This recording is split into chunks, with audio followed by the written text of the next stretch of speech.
오늘도 하나님 앞에 함께 예배드릴 수 있어서 반갑고 감사합니다. 우리의 삶이 항상 즐겁고 행복하고 좋은 일만 있는 것이 아니라 어려운 일들도 많이 있죠. 돌이켜보면은 우리의 기억에 남는 것은 행복하고 즐겁고 좋았던 추억 기억보다는 힘들고 어려웠던 것들이 더 마음에 많이 남아있는 것 같아요. 그러다 보니까 삶을 돌아보면서 우리가 감사하기보다는 힘들었어 이런 생각들이 더 지배적이죠. 감사한 일, 좋은 일은 쉽게 잊어버리고 또 힘들었던 일은 오래 남기 때문에 그런 것 같습니다. 어려운 환경이나 심각한 위기에 봉착하게 될 때 우리는 꿈과 희망을 잃고 자포자기하거나 때로는 낙담하기도 합니다. 가정에서 또는 직장에서 심지어는 우리가 함께 신앙생활하는 교회 생활 속에서도 우리는 힘들고 어려운 일을 수없이 겪게 되는데 때로는 버티고 견디며 인내하기가 참 어렵다라고 느껴지는 경우도 있습니다. 그럴 때면 우리 마음 한구석에서는 이런 환경에서 내가 할 수 있는 게 뭐가 있겠어? 아무것도 없어 라고 생각하기도 합니다. 우리 집구석 이거 바뀌지 않아 이렇게 생각하죠. 내가 일하는 일터 이렇게 이런 환경 절대로 바뀌지 않을 거야. 내가 신앙생활하는 교회 어떻게 바뀌겠어? 이런 마음들이 가지게 되죠. 내가 할 수 있는 것은 아무것도 없다라는 생각이 우리의 마음을 가득 채울 때가 있습니다. 뿐만 아니라 이런 환경에서는 어느 누구도 이런 어려움을 극복하고 새롭게 일어설 수 없을 거라고 단정짓기도 합니다. 우리는 일반적으로 좋은 환경에 있는 사람은 모든 일에 좋은 결과 또 좋은 열매를 얻기 쉽고 또 좋지 않은 환경에 있는 사람들은 나쁜 결과를 가질 수밖에 없을 것이다 라고 생각하죠. 교육열이 높은 부모들은 그래서 자녀들의 교육을 위해서 최상위 학군을 찾아서 이사를 하기도 합니다. 서울 강남 8학군의 땅값 집값이 높은 이유도 그 좋은 학군이 한 몫을 한 것이죠. 신앙생활도 모든 것이 갖춰진 교회에서 예배드리고 봉사하면 좀 더 성숙하고 훌륭한 그리스도인이 될 것이라고 생각합니다. 이걸 다 바꿔서 말하면 아주 작은 교회에서 특별할 것이 없는 목회자와 또 성도들 그렇게 함께 신앙생활하는 사람들은 하나님이 쓰시는 사람으로 세워지기가 어려울 것이다 라고 생각하기도 한다는 것이죠. 과연 그럴까요? 사무엘상 첫 부분에는 어떻게 해서 사무엘이 태어났는지를 기록하고 있죠. 그리고 사무엘이 자라서 이스라엘의 실질적인 마지막 사사 및 또 왕정 시대를 여는 선지자로서의 그 역할들을 감당하는 이야기가 기록되어 있습니다. 사무엘이 태어났을 당시는 구약 시대 중에 가장 어두운 암흑기라고 할 만큼 영적인 도덕적인 그러한 혼란스러운 시대, 어두운 사사 시대였습니다. 사사기에는 사무엘의 이름이 등장하지는 않지만 사사시대의 마지막 부분에 하나님께서는 사무엘을 이스라엘에 보내셔서 이스라엘이 왕정국가로 세워지는데 아주 중요한 역할을 하게 하십니다. 그는 이스라엘의 마지막 사사이기도 합니다. 그런데 사무엘이 자라난 환경은 어떻습니까? 영적인 시각으로 볼 때는요 최악의 상황이었어요. 시대적으로 환경적으로 그랬습니다. 하나님께 서원한 대로 아들이 태어났죠. 그러니까 그 어머니 한나는 하나님이 내 기도를 들으셨구나 해서 이름을 사무엘이라고 지었죠. 하나님이 들으셨다. God has heard. 사무엘 이렇게 이름을 지었어요. 하나님이 내 기도를 들으셨으니 내가 이 아이를 영원토록 하나님의 집에 있게 하겠습니다. 소원을 하죠. 그래서 소원한 대로 젖을 떼자마자 이 어린 아들을 그 귀한 아들을 하나님의 전에 보내서 거기서 자라게 했습니다. 부모와 생이별을 한 사무엘은 고아와 다름없이 마치 고아원 원장과 같은 엘리 제사장의 그런 일을 도우면서 자라야만 했습니다. 그 시대에 대해서 오늘 본문 1절에서는 이렇게 기록하고 있습니다. 아이 사무엘이 엘리 앞에서 여호와를 섬길 때에는 여호와의 말씀이 희귀하여 이상이 흔히 보이지 않았더라. 그 시대의 상황이 그러했다라는 거죠. 혼탁한 상황 속에서 어린 사무엘은 비록 엘리 제사장을 도와서 하나님의 집에 머물러 있었지만 하나님의 말씀을 들을 수가 없었습니다. 엘리 제사장의 지도하에 있으면 그래도 좋은 거 아닌가 싶은데 엘리 제사장이 어떤 사람이었습니까? 2절 말씀에서는 엘리를 이렇게 표현하죠. 엘리의 눈이 점점 어두워가서 잘 보지 못하는 그때에, 이렇게 말하죠. 엘리는 나이도 많아서 그렇겠지만 눈도 잘 보이지 않았습니다. 그런데 이 눈이 보이지 않는다는 말은요, 그냥 육체적인 눈만 보이지 않았다는 얘기가 아니에요. 영적인 시야도 흐려져 있었다는 거예요. 제사장이면요, 가장 영적으로 민감하고 또 밝히 볼 수 있어야 하는데 엘리가 그러지 못했다는 것을 이렇게 문학적으로 표현하고 있는 것이죠. 그는 제사장이었지만 하나님의 말씀을 심각하게 생각하지도 않고 있었습니다. 2장에 보면은 하나님께서 엘리 제사장을 책망하는 이야기가 나옵니다. 29절에 보면은 그 아들들이 막 범죄하고 있는데도 그냥 엘리가 대수롭지 않게 생각하고 있는 거예요. 그래서 하나님이 책망을 어떻게 하느냐? 너희는 어찌하여 내가 내 처소에서 명령한 내 제물과 예물을 밟으며, 제물을 드리고 하나님 앞에 예배를 드려야 되는데 오히려 제물에다가 그냥 이렇게 제물을 짓밟고 있다는 거죠. 너의 아들들을 나보다 더 중히 여겨서 내 백성 이스라엘이 드리는 가장 좋은 것으로 너희들을 살찌게 하느냐? 얼마나 무시무시한 책망입니까? 엘리 제사장의 아들들 홈리와 비느하스는요, 하나님 보시기에 악을 서스럼없이 행하고 있었어요. 그런데도 아버지인 제사장 엘리는 그 아들들을 이렇게 말로 타이를 뿐 적극적으로 저지하지 않았습니다. 그것을 하나님이 지적하시는 것이죠. 어떤 일을 했습니까? 22절에 보면은 엘리가 매우 늙었더니 그의 아들들이 온 이스라엘에게 행한 모든 일과 회막문에서 수중돈인 여인과 동침하였음을 듣고 그들에게 이르되, 이제 엘리가 아들들에게 이제 꾸중을 해요. 너희가 어찌해서 이런 일을 하느냐? 너희의 악행을 내가 이 모든 백성들에게서 듣는다. 내 아들들아, 그러지 말아라. 내게 들리는 소문이 좋지 않다. 너희가 여호와의 백성으로 범죄하게 하는도다 라고 말하죠. 하나님 앞에서의 큰 범죄라는 것보다도 사람들의 입에 오르내리는 것에 더 신경 쓰고 있는 거죠. 사람들의 소문이 좋지 않으니까 너희들 자꾸 그러지 마. 하나님께 드리는 제사의 이 제물을 하나님 여호와께서 그 태우고 구운 것보다는 날 것을 원하신다. 그래서 날 걸 가져가서 자기들이 마음껏 해먹기도 하고, 또 회막문에서 봉사하는 여인들과 잠자리를 하는 듯 참 악행을 이렇게 할 수가 없는 거예요. 엘리의 아들들은 하나님을 두려워하지도 믿지도 않았습니다. 2장 12절에 보니까 엘리의 아들들은 행실이 나빠 여호와를 알지 못하더라. 또 제사를 이렇게 경히 여겼던 그런 모습들을 봅니다. 온갖 부정한 일과 폐역을 일삼는 이 엘리의 아들들과 함께 자랄 수밖에 없었던 사무엘은 이 사실을 몰랐을까요? 눈으로 늘 보고 있었을 거 아니에요. 알고 있었습니다. 하지만 사무엘은 거기에 물들지 않았어요. 제사장의 아들들도 저렇게 하니 뭐 나도 그래도 되겠다 라고 하지 않았다는 거죠. 2장 26절에 보니까 아이 사무엘이 점점 자라매 여호와와 사람들에게 은총을 받더라 라고 성경은 기록하고 있습니다. 하나님 앞에 큰 죄를 짓는 엘리의 가족들 틈에서 자라면서도 오히려 하나님과 사람에게 은총을 받는 소년으로 자라나고 있었습니다. 그게 쉬운 일일까요? 우리는 눈으로 보는 것에 얼마나 영향을 많이 받습니까? 그리고요, 다 바르게 살면요, 나도 죄 지을 생각을 덜 하게 되는 게 인간이죠.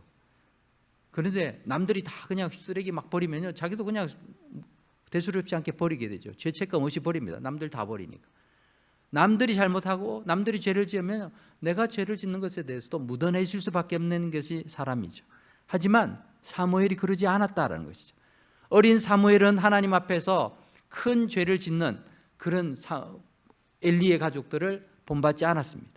사무엘이 처해있던 환경이 너무나도 영적으로 도덕적으로 어두웠던 시기였다 보니 사무엘도 하나님의 음성을 들을 기회가 없었습니다. 하지만 그가 하나님 앞에서 바르게 또 주어진 역할들을 최선을 다하면서 감당하면서 자라날 때 하나님 앞에 바르고 신실했던 사무엘을 하나님께서 결국 찾아오십니다. 그리고 말씀하시죠. 그것이 오늘 본문의 내용들입니다.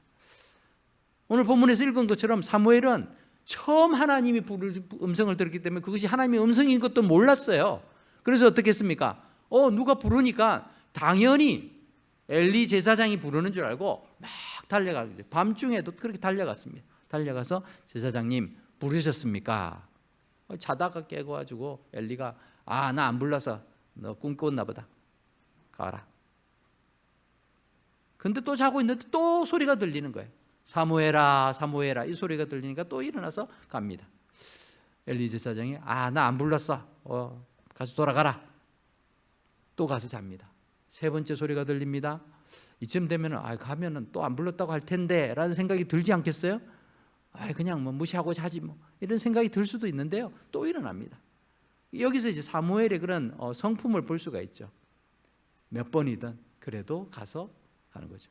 어쩌면 혼날지도 모르지만 그래도 갑니다. 세 번씩이나 엘리 제사장을 깨웠습니다.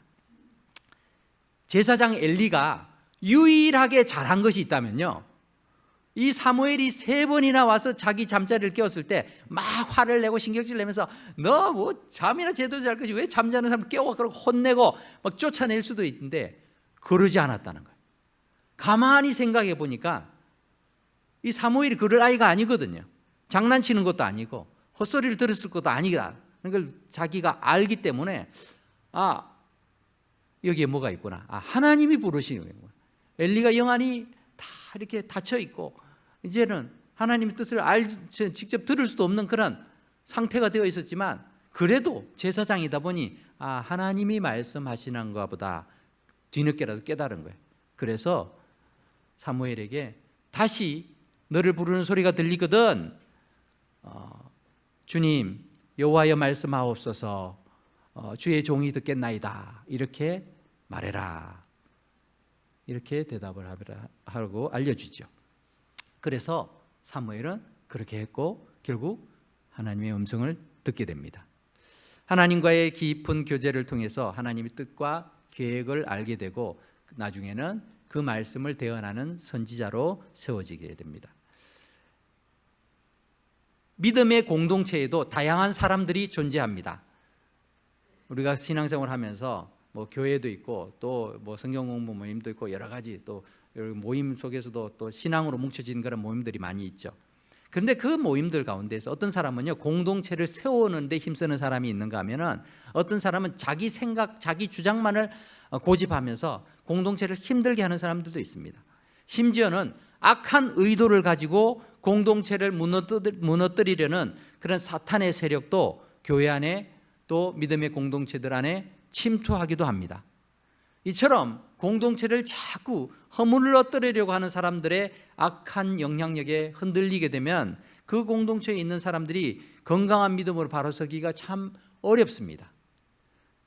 그럼에도 불구하고 하나님께서는 그러한 열악한 환경 속에서도 여전히 하나님을 바라보고 믿음으로 바로 서려고 하는 사람들을 기억하시고 기뻐하시는 줄 믿습니다. 이사야 26장 3절을 보면은 우리 같이 한번 읽어볼까요? 시작. 주께서 심지가 견고한 자를 평강하고 평강하도록 지키시리니 이는 그가 주를 신뢰함이니이다. 아멘. 하나님 앞에서 우리의 심지가 견고하면은 우리의 상황이 어떠하든지 간에 우리에게 하나님이 평강하도록 지켜주신다라는 거예요. 아무 일도 문제가 없어서 평강한 게 아니에요. 폭풍우가 닥치더라도요 그 안에서 내가 평정심을 잃지 않을 수 있다는 거죠. 왜냐하면 주님이 함께 하시니까. 내가 주님을 바라보니까 그렇게 가능하다는 것입니다. 하나님을 신뢰하는 자가 받는 축복인 줄 믿습니다. 상황과 환경을 탓하기보다는 내가 잘못된 일에 동조하지 않고 하나님 보시기에 바른 결정과 또 바른 선택을 하면 되는 것입니다. 서로 돌아보아서 사랑과 선행을 격려해야 되는 성도의 교제가 서로 헐떡고 비난하고 또 잘못된 일에 동조하는 모임으로 전락해서는 안 되는 것이죠. 믿음의 사람들은 세상적인 가치와 기준으로 하나님의 일을 판단하거나 평가하는 사람들이 아닙니다. 경건한 삶의 모습은 때로는 비효율적이고 시간 낭비처럼 보이기도 합니다. 그런데도요, 야고보서에 보면 야고보 사도가 어떻게 말합니까? 하나님 아버지 앞에서 정결하고 더러움이 없는 경건은 곧 고아와 과부를 그 환난 중에 돌보고, 여러분 고아와 과부를 이렇게 지정한 거는요, 내게 다 돌아올 혜택이 없다는 걸 말하고 있어요. 내가 베풀면은 그 사람들이 고마워서 뭔가를 은혜를 갚겠습니다, 갚을 그 능력을 있는 사람을 말하는 게 아니에요. 어떻게 보면 낭비하는 인생일 수 있어요. 그런데 그들을 환난 중에 돌보는 것, 그것이 참된 경건이라고 하는 거죠. 하나님 앞에서의 정결하고 더러움이 없는 경건의 삶이다라는 것이죠. 뿐만 아니라 자기를 지켜서 세속에 물들지 않는 것, 이것이 경건한 인생이라는 것입니다. 그냥 세상과 적절히 타협하면서 잘 지내고, 그리고 사업에서 돈 많이 벌고 이러면은 그게 경건한 삶이고 하나님이 복 주는 삶이다? 아니라는 것이죠. 우리의 삶 속에서는 우리가 기대하는 항상 좋은 환경, 그것이 우리의 삶 속에 펼쳐지지 않습니다. 그러나 기억해야 될 것은 좋은 환경만이 우리를 좋은 신앙인으로 만들어가는 것은 아니라는 것입니다. 신앙생활을 할 수 있는 최고의 환경이 잘 갖춰져 있어서 그냥 즐겁고 기쁘게 매일 주일 예배드리고 이렇게 할 수 있으면 다 신앙이 자랄 것 같죠? 그렇지 않습니다. 환경이 어떠하든지 간에 하나님 앞에서 믿음으로 바로 서고자 노력하고 또 사모하는 그 하나님의 사람들에게 하나님이 찾아오신다는 것입니다. 그리고 하나님께서 은혜를 베푸는 줄 믿습니다. 엘리 제사장과 그 아들들에게서 사무엘이 어떤 좋은 영향을 받을 수 있었겠습니까? 그럼에도 불구하고 사무엘은 그 자신의 자리에서 어릴 때부터 신실하고 겸손하게 하나님 섬기는 삶을 훈련하였고 그렇게 살았습니다. 그런 사무엘에게 하나님이 찾아오셨음을 우리는 기억해야 될 줄 압니다. 결국 이 사무엘은 자라면서 하나님이 계시고 함께 하셨고 또 그를 통해서 그가 전하는 모든 말들이 영향력을 가지도록 하나님이 사용하셨습니다. 사무엘상 3장 19절 20절을 보면은 사무엘이 자라매 여호와께서 그와 함께 계셔서 그의 말이 하나도 땅에 떨어지지 않게 하시니 단에서부터 브엘세바까지 이스라엘 전체를 이렇게 이야기할 때 북으로는 제일 위에 있는 단이라는 지역에서 제일 남쪽에 브엘세바라는 도시까지 이 모든 이스라엘 전역에 온 이스라엘이 사무엘은 여호와의 선지자로 세우심을 입은 줄을 알았더라라고 말하고 있습니다. 열악한 영적인 환경 속에서도 흔들리지 않고 신실하게 여호와의 전에서 맡겨진 역할과 사명을 잘 감당해왔던 어린 사무엘을 하나님께서는 찾아와 주시고 만나 주셨습니다. 그리고 그에게 말씀하셨고 그를 세우셨고 하나님의 사람으로 이스라엘 모든 사람에게 영적인 귀감이 되는 인생으로 삼으셨던 걸 봅니다. 말씀을 맺겠습니다. 하나님께서는 우리의 한계와 상황 그리고 환경을 뛰어넘으시면서 일하시는 분이신 줄 믿습니다. 중요한 거는요, 내가 그런 하나님을 만났느냐 만나지 않았느냐, 이것이 더 중요합니다. 힘들고 어려운 시기 속에서도 내가 하나님 앞에 바르게 향하고 있다면 우리는 환경을 초월하는 그 하나님의 은혜의 역사를 경험하게 될 줄 믿습니다. 어렵고 힘든 이유를 다른 사람이나 또 환경에서 찾으려고 하는 것이 모든 인간의 본성입니다. 심지어는 우리는 하나님 탓까지도 하게 됩니다. 잘 되면 자기 덕이고 잘못되면 남 탓하게 되는 것이 우리의 모습이죠. 다른 사람과 비교해서 내 인생은 왜 이 모양일까? 나는 왜 건강하지 못할까? 내 가정은 왜 이런 어려움을 겪을까? 내 직장은, 내 가게는, 또 내가 다니는 교회는 왜 이런 문제들이 있을까? 이런 문제가 많을까?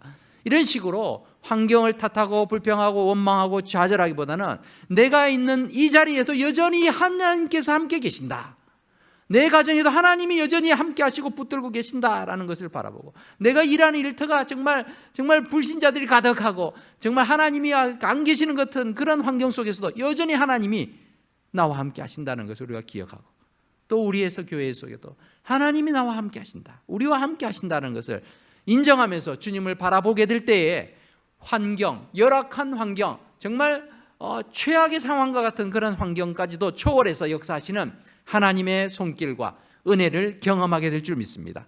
그래서 모든 것이 하나님의 은혜입니다 라고 고백하는 인생이 되어야 되지 않겠습니까? 우리의 삶 속에서 하나님, 나의 이러한 어려운 환경 속에서도 여전히 함께 하시는 그 하나님 만나기를 원합니다. 하나님, 내게 말씀하여 주옵소서. 그렇게 사모하면서 주님을 바라보며 주님만을 바라보며 또 믿음으로 또 견디고 나아가는 저와 여러분 될 수 있기를 주의 이름으로 축복합니다. 기도하겠습니다.